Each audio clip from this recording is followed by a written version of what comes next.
রামকৃষ্ণনগরের viral পাতা বাবা। অনেক দিন আগের কথা।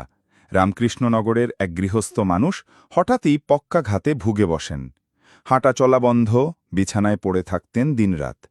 সংসার তখন যেন ভার হয়ে উঠেছিল। একদিন গভীর রাতে স্বপ্নে ভগবান এসে তাকে এক আশ্চর্য পাতার সন্ধান দেন।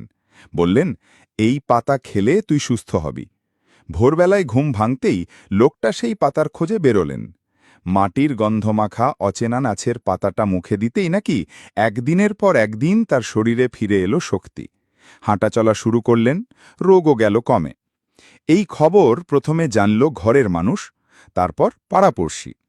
কেউ জ্বরের জন্য খেল, কারুর ডায়াবেটিসের কষ্ট কমল বলে শুনতে পাওয়া গেল। ধীরে ধীরে কথাটা ছড়িয়ে পড়ল দূর দূরান্তে। এখন গ্রামে ভিড় জমে সকাল সন্ধ্যা।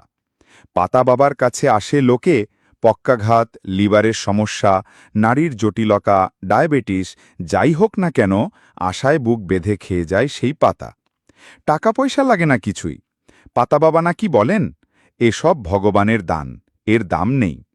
গ্রামের এক এনজিও এগিয়ে এসেছে। দূর দূরান্তে যারা আসে তাদের বিনামূল্যে খাওয়া দাওয়ার ব্যবস্থা করে দিয়েছে।